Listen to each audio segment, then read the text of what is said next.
Halo teman-teman, ketemu lagi di channel kami Investasi Kesehatan. Kali ini kita akan membahas tanda-tanda persalinan ya, supaya tidak salah paham. Ikuti terus sampai selesai, jangan di skip. Salam sehat sampai tua. Hai teman-teman semua, ketemu lagi di channel Investasi Kesehatan. Sebelum kita mulai pembahasannya, jangan lupa untuk subscribe ya, supaya kami tambah semangat untuk membuat video-video selanjutnya yang penuh ilmu dan mudah-mudahan bermanfaat bagi orang banyak.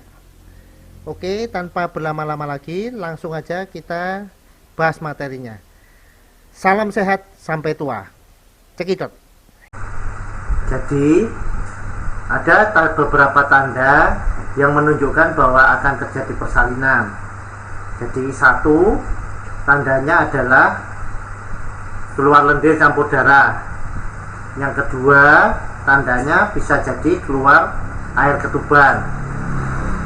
Dan yang ketiga, yang paling penting adalah kontraksi yang berlangsung dengan ritmis dan makin lama intensitasnya makin kuat. Dan tentu saja ada pembukaan dan penipisan dalam jalan lahir. Kita bahas satu persatu ya. Keluar lendir campur darah. Nah, keluar lendir campur darah yang dimaksud ini adalah keluar seperti keputihan, kemudian disertai adanya flek-flek darah. Jadi bedakan antara keluar lendir campur darah dengan perdarahan ya. Kalau keluar lendir campur darah itu seperti keputihan tapi warnanya bersemu darah. Tetapi kalau perdarahan ini murni darah, mau darahnya warnanya hitam bergumpal-gumpal atau darah encer yang segar. Berikutnya keluar ketuban. Ketuban keluar itu adalah hal yang normal pada saat ibu terjadi persalinan. Tetapi hati-hati, kalau Anda keluar ketuban tanpa disertai tanda-tanda persalinan yang lain, maka Anda terjadi ketuban pecah dini. Jadi ketubannya pecah sebelum waktu persalinan timbul.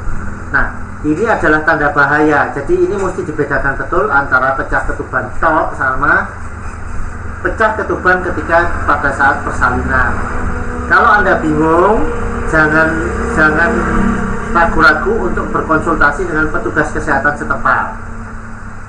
Kemudian timbulnya kontraksi rahim. Jadi kontraksi rahim itu yang normalnya ketika akan terjadi persalinan, normalnya dia akan makin sering, makin dekat jaraknya antara mules satu dengan mules yang lainnya, dan perut Anda kalau dipegang akan terasa keras seperti batu, dan dia makin lama terjadi makin kuat.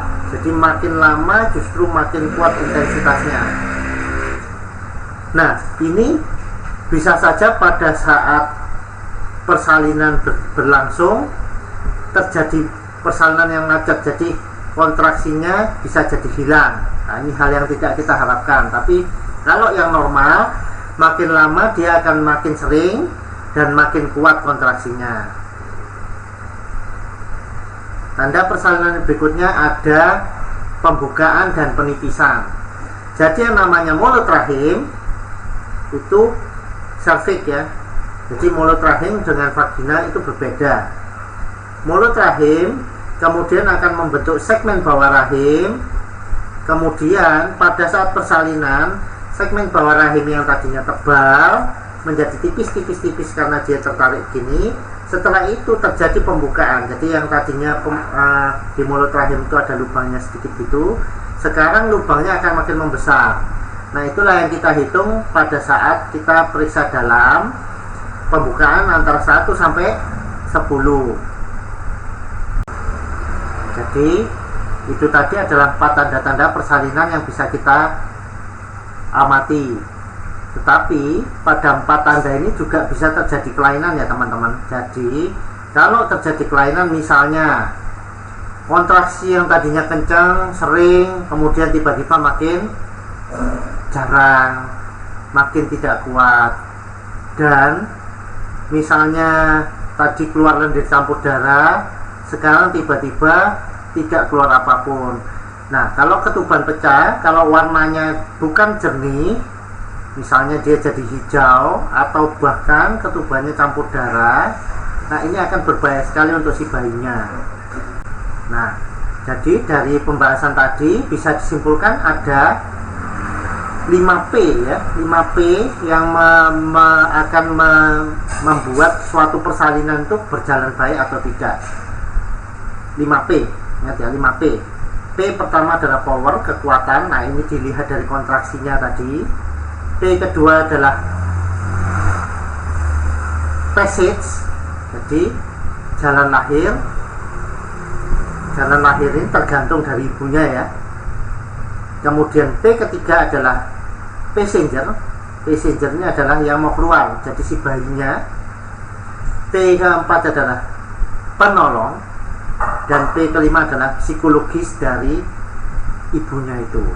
Nah, 5P ini sangat penting diperhatikan, dan ini selama persalinan harus betul-betul diperhatikan supaya tidak ada gangguan. Nah, untuk 5P ini, PP yang lain kita akan bahas juga di video yang lain. Kira-kira begitu dulu ya teman-teman video kali ini. Salam sehat, sampai tua, sampai ketemu di video selanjutnya. Gimana teman-teman? Sudah pada mengerti apa belum? Nah, kalau udah pada ngerti, jangan lupa untuk di like ya, dan share link ini ke sebanyak mungkin media sosial supaya makin banyak orang yang mendapatkan manfaat dari menonton video ini. Nah, bagi yang belum mengerti atau ada pertanyaan, silahkan tulis pertanyaan dan komen Anda di kolom komentar. Oke, salam sehat, sampai tua.